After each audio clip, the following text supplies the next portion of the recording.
Lorsque l'actualité s'affole, suivez Le Point sur Métropole. Le Point, tous les matins à 8h30, reprise 1h30. Madame, Monsieur, bonjour. Bienvenue à la rubrique Le Point de Radio et Télémétropole. Aujourd'hui, c'est vendredi. Merci de votre fidélité, merci de l'intérêt. Deux invités avec vous aujourd'hui. Dans un premier temps, on va accueillir le professeur Paul Latortue, ancien doyen du Business School de l'Université pontificale de Porto Rico. Il va intervenir à cette rubrique de San Juan, Porto Rico étant. Et dans un second temps, le directeur général de la Bibliothèque nationale, D'Angelo Néa, sera avec nous à l'occasion des 100 premiers jours de son avènement à la tête de la Bibliothèque nationale, ses réalisations, ses espoirs aussi, ses projets pour la bibliothèque. Il sera avec nous à la deuxième partie de la rubrique Le Point de Métropole. Notre premier invité, comme je vous l'ai dit tantôt, c'est le docteur Paul Latortue qui, comme on l'a dit il y a quelques instants, a lancé en Haïti en 2016 le programme de maîtrise en administration des affaires, coiffé par l'Université Notre-Dame d'Haïti, qui est actuellement dans la phase de recrutement de sa 4e promotion. Il est avec nous. Professeur Latortue, bonjour. Merci d'accepter d'être avec nous ce matin à Métropole pour parler de cette nouvelle promotion, je dirais. Wendell, tout d'abord, un gros bonjour pour vous, un gros bonjour pour vos téléspectateurs. Très content d'être avec vous ce matin. Et si on fait un petit bilan de depuis votre dernier passage à la rubrique Le Point de Métropole, et là, est-ce que c'était fructueux? Est-ce que vous avez pu obtenir le résultat escompté, professeur? Je pense que le programme qu'on a créé est un programme qui va très bien jusqu'à présent. Et en l'espace de 3 ans et demi, nous avons pu donner une formation additionnelle à peu près 150 étudiants, et parmi lesquels 120 ont pu réussir, et des 120, 80 sont en train d'obtenir maintenant la double diplomation avec l'Université interaméricaine de Porto Rico. Donc, je pense que c'est un programme qui marche bien, et on reçoit des gens venus de différents horizons. Il y a non seulement des comptables et des économistes, mais il y a aussi des ingénieurs, il y a aussi des agronomes, il y a aussi des prêtres, et il y a aussi des gens qui enseignent dans les universités et qui n'ont pas de maîtrise. Il y a des médecins, il y a des infirmières. Moi, personnellement, je suis très satisfait avec ce que je fais en Haïti, pour donner une préparation additionnelle dans les questions de management et qui faisait défaut au pays. Et vous l'avez dit, vous avez lancé ce programme en 2006 après avoir constaté qu'il y a tellement de lacunes. Et vous étiez à l'époque directeur de l'unité centrale de gestion, qui était un organisme d'État. Et là, vos observations, professeur, c'est qu'il y a eu pas mal de lacunes en Haïti. Donc, avec votre... Pardon? J'ai fait une observation, j'ai pu toucher du doigt ces affaires au moment où j'étais, il y a peut-être 20 ans de cela, directeur de l'unité centrale de gestion, où on travaillait avec des gens très intelligents, mais qui ne pouvaient pas comprendre un bilan comptable. Des ingénieurs intelligents ne pouvaient pas comprendre un bilan comptable. Des comptables qui ne comprenaient pas suffisamment d'économie. Donc, la formation de MBA, c'est un MBA général, Masters in Business Administration. C'est la formation souhaitée pour les gens qui gèrent des progrès. Donc, comme il faut tout gérer, il faut qu'on soit en position pour admettre des gens venus d'horizons divers, de disciplines diverses. Ce qu'on demande, c'est que les gens soient des gens en possession d'une licence universitaire, et deuxièmement, que les admis sont des gens déjà avec une expérience au travail. Parce que l'expérience au travail constitue un intrant dans l'apprentissage en salle de classe. Maintenant, comment participer? Comment s'inscrire? Bon, si on va sur notre site web, qui est le www.mba-undh.ht.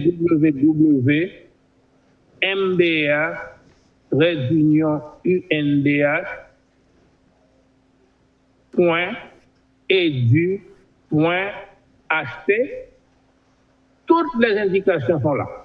Donc, on peut s'inscrire en ligne complètement, mais si vous le voulez bien, vous pouvez passer à notre bureau au 6e étage de l'immeuble Digicel à Turgeon et remettre les papiers. Et il y a quelqu'un qui va pouvoir vous recevoir. Ou bien, si vous voulez envoyer par email et non le faire directement en ligne comme le site web le demande, vous pouvez le faire. Donc, pas de souci, pas de problème. On veut des gens intéressés qui sont au travail à plein temps et qui à la fois viennent étudier à plein temps. Ceci se fait et on apprend beaucoup.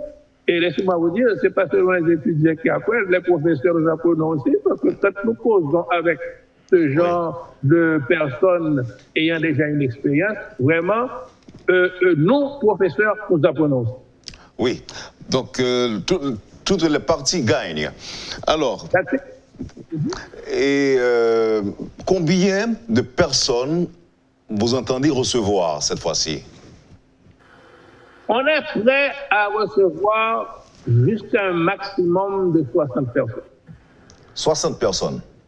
Maximum. Déjà cadres? Bon, des gens préparés, des gens qui sont déjà motivés et qui viennent pour apprendre et pour partager leurs connaissances avec les gens. Voilà. La pandémie de Covid-19 a offert au monde certaines possibilités, ou encore la Covid, ou encore la pandémie, la crise nous a fait voir qu'il y a pas mal d'opportunités qui existent aujourd'hui. Pourquoi ne pas en profiter pour recevoir beaucoup plus de gens?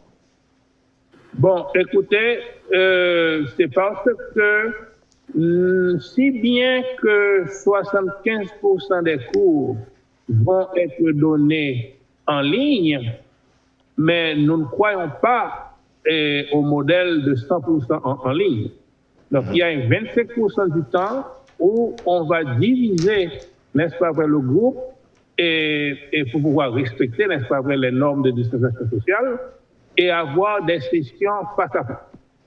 Donc, des petits groupes de 10 à 15 personnes maximum dans une salle de classe pouvant recevoir en principe 50 personnes. Donc, on va recevoir seulement 10 ou 15 pour observer les respects, n'est-ce pas vrai, à la distanciation. Donc, ça nous donne aussi des difficultés additionnelles, donc il faut tout gérer. Donc, on pense que si on a une soixantaine de personnes, on va bien. S'il y a 40 ou 50, on peut y aller aussi. Alors, la qualité. Nous insistons sur la qualité, sur le travail de qualité. Donc, d'abord, il y aura un concours. Non. Non. Nous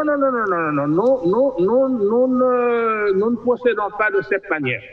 Comment vous procédez? Nous voulons recevoir des personnes intéressées, informations sur son curriculum vitae, informations sur les gens qui recommandent, n'est-ce pas vrai, leur candidature, et nous passons des jugements, c'est-à-dire qu'il y a un comité d'admission qui passe un jugement et pour pouvoir accepter les gens. Donc, c'est pas tellement le modèle français que nous suivons, c'est plutôt le modèle nord-américain qu'on fait aux États-Unis et au Canada. En fait, quelqu'un qui nous suit actuellement et qui est intéressé, d'abord doit préparer ses papiers, ses documents et les soumettre. Préparer son dossier et sans prérequis. Sans prérequis, sans prérequis de la part de cette personne, mais il y a des prérequis de notre part à nous. C'est-à-dire que nous avons les critères et les critères sont inscrits sur le site web.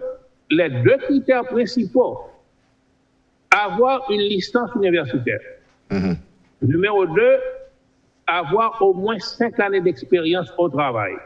Ça, ce sont les critères fondamentaux. Bien sûr, il y a d'autres critères, la motivation, etc., la préparation, les notes reçues antérieurement, Et si nous avons des doutes, nous appelons ces personnes à une interview. Il y a un comité qui regarde. Laissez-moi vous dire, notre système fonctionne et jusqu'à présent, je dirais que plus de 3/4 des admis réussissent. De 2006 à nos jours, date à laquelle vous avez lancé ce projet, est-ce que nous sommes en droit de dire qu'il y a une nette amélioration dans le management en Haïti? Bon, et je ne peux pas vous le dire exactement, mais je suis sûr que nous sommes sur le chemin. Nous sommes en route. Et parce que les résultats ne se trouvent pas d'un jour à l'autre. C'est-à-dire que nous ne pouvons pas en 3 ans corriger ce qui n'a pas été fait en 2 siècles. Mais de toute manière, je crois que nous préparons des gens intéressants, nous préparons des gens qualifiés. Et je peux vous dire que nos étudiants qui viennent à Porto Rico prendre des cours passent leurs cours avec les plus belles notes. Et les professeurs sont de nationalité haïtienne, américaine? Une bonne partie, et les professeurs sont de nationalité haïtienne, ce sont des gens qualifiés, je vous l'assure. Et de jour en jour, on rencontre un plus grand nombre de professeurs haïtiens qualifiés, des gens qui ont reçu un doctorat, soit du Canada, soit de la France, et parfois des États-Unis. Et je les trouve très intéressants. Et parfois aussi, nous avons des professeurs qualifiés en économie, qui connaissent bien les méthodes quantitatives, qui sont des statisticiens, et ceci est important pour nos cours, mais qui n'ont pas nécessairement la tournure du business. Eh bien, on les met ensemble avec d'autres professeurs venus d'ailleurs, et on va bien. Donc, je peux vous dire que nos étudiants sont très, très satisfaits. Est-ce que le programme... Et je peux vous dire aussi que les professeurs étrangers qui viennent donner des cours sont surpris de la qualité et la capacité des Haïtiens qui sont en classe avec eux. Je suppose qu'un tel programme doit être coûteux, professeur. Est-ce que le programme ne bénéficie d'aucune subvention? Bon, pour les 3 premières promotions, nous avons eu un appui décisif, n'est-ce pas vrai, de certaines fondations du pays et aussi un appui de la BRH. Je ne vais pas vous dire que cette subvention sera aussi possible à partir de maintenant. Si c'est ça, c'est très bien, mais nous n'avons pas le déficit fiscal jusqu'à présent. Et on ne peut pas savoir combien coûte le programme à un intéressé, par exemple?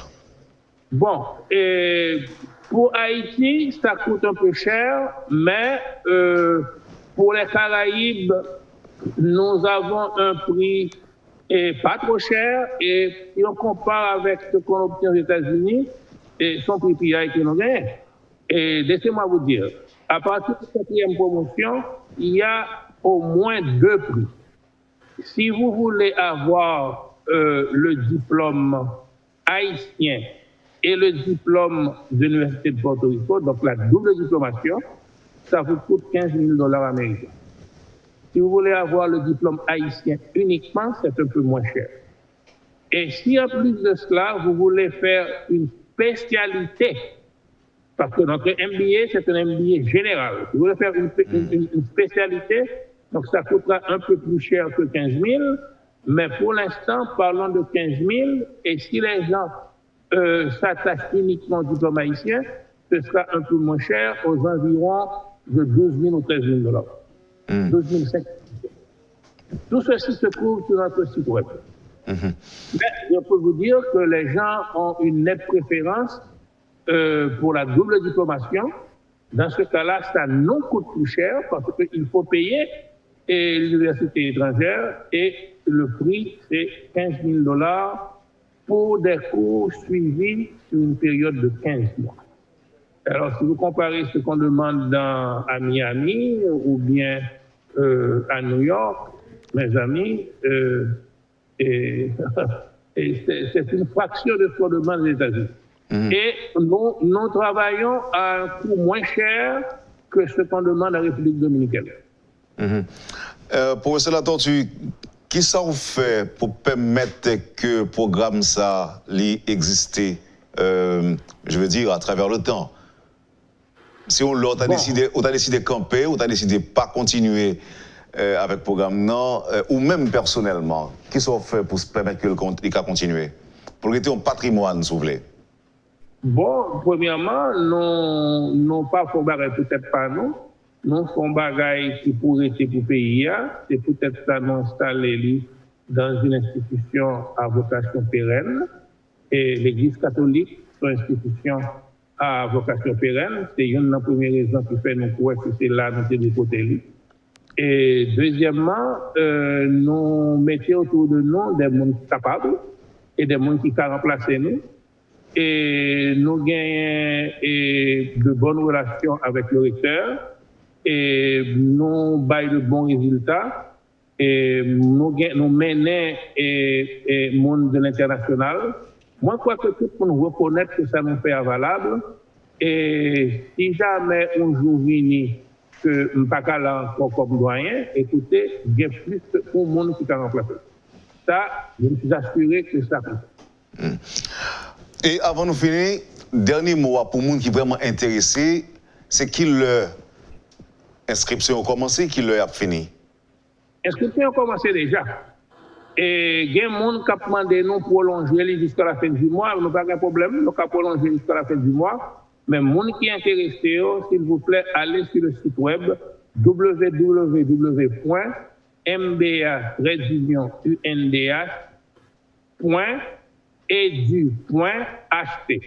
Et si nous avons besoin de parler avec nous, passez au 6e étage et immeuble Digicel. Il y a des gens qui ont nous toute information qui a aidé nous pour ça qui est fait. C'est un plaisir pour nous avoir avec nous. Professeur Latortue, bonne chance, passons une bonne journée et un bon week-end. Ok, merci Wendell, merci. Bye bye. Merci. Le professeur Paul Latortue. C'est le temps de la pause dans un instant.